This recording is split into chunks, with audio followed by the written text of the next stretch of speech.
were large, and Myrna prayed with them. Soon, all sound began to disappear like vacuum from Myrna's ears.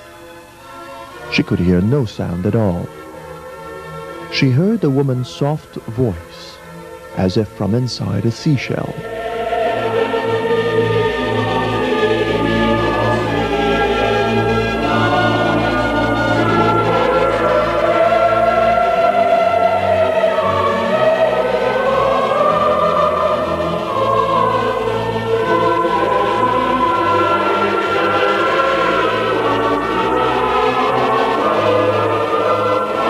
Myrna thought she was imagining things. She was afraid to tell anyone. Since then, the door of the house has always been open. Thousands come every week. No one even needs to knock.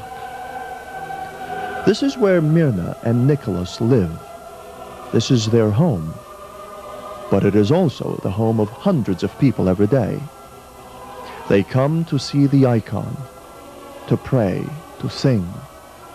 Priests, nuns, and bishops. From that day to this, thousands of candles have been lit in this house and all over the world for the Virgin Mary. The light is getting brighter each year. All this, though, was only to prepare Myrna for the night of December 15, 1982. Here, Father Maluli will show what happened. Large numbers of the faithful were praying in front of the icon. Suddenly, Myrna felt something pulling on her arm. She was pulled upstairs to the roof terrace by an invisible hand.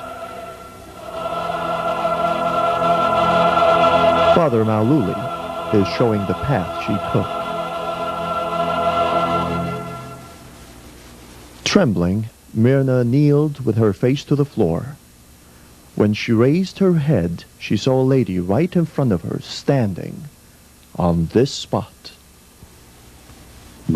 She shined as if she were covered with diamonds. Myrna was afraid and ran away. 3 days later, on December 18, 1982, Myrna was again gently pulled to the roof. 10 people followed her. Myrna saw a large, luminous white globe. Inside was the same beautiful lady. Her dress and cape were made of white and blue light. In her hand hung a long rosary. She floated across the air above the street. A path of pure light appeared behind her. This time Myrna didn't run away. The Holy Mother spoke gently and slowly in classical Arabic. My children, remember God, because God is with us. You know everything, and yet you know nothing. Your knowledge is an imperfect knowledge, but one day you will know everything as God knows me. Do good to evildoers. Do not treat anyone badly. Myrna's father bent double to the floor and said loudly, "Virgin Mary, don't deprive us of the oil, please." Myrna heard the answer, but her father didn't. I gave you more oil than you asked for, and yet I shall give you something much stronger than oil. Myrna's father asked Myrna, "Can you see Virgin Mary?" Myrna confirmed, "She's right here." Myrna reached out and touched the Virgin's foot through the long white dress. She could actually feel the softness of the top of her foot. It was real flesh. Repent and believe. Remember me when you are happy. Announce my son Emmanuel. He who announces him is saved. He who does not, his faith is in vain. Love one another. I am not asking for money to be given to the churches, nor to be distributed to the poor. I ask for love. Those who distribute their money to the churches and the poor, but do not have love, are nothing. I shall visit homes more often, because those who go to church, very often, they do not go to pray. I am not asking you to build a church for me, but a shrine. Give. Do not deprive anyone who asks for help. Some people asked how they should build a shrine. On December 18th, Myrna got the answer. She heard a woman's voice, like in a seashell. Make a niche outside the house. Take out one stone and put me in it. And that is how the outside shrine came to be.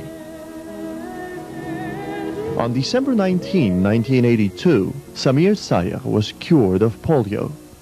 He could not walk. He now comes every week to pray before Jesus and the icon.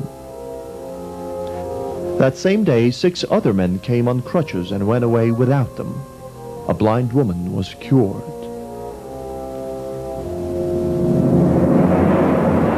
On December 31, 1982, His Beatitude Patriarch Ignatius IV Hazim officially approved the phenomena regarding Myrna and ordered the icon to be moved to the Greek Orthodox Church. On the eve of the move, on January 8, at 11:37 p.m., Myrna again saw the Mother of God. She was crying. Myrna was also crying. Myrna screamed, "The Blessed Virgin is crying." The Virgin said to Myrna, It is all right. Then she smiled and disappeared.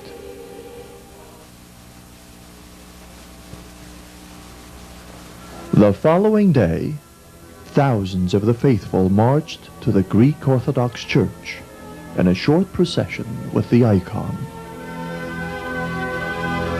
There was no joy in their singing. Myrna was not happy. The bishop was taking away her icon.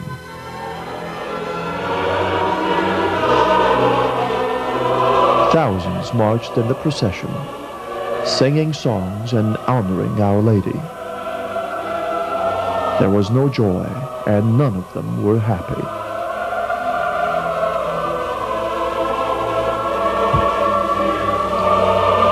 The icon was placed next to a large column, and collection boxes were placed around it. The icon stopped pouring oil. However, a second identical icon placed in the niche outside the front door of the house began to pour out oil. The news went around fast, and the crowds continued to come to the house. Thanks and glory to Jesus, Son of Mary. On February 21, 1983, 2 Greek Orthodox priests brought the holy icon back to the house. Father Maululi prayed, "Virgin Mary, enlighten us."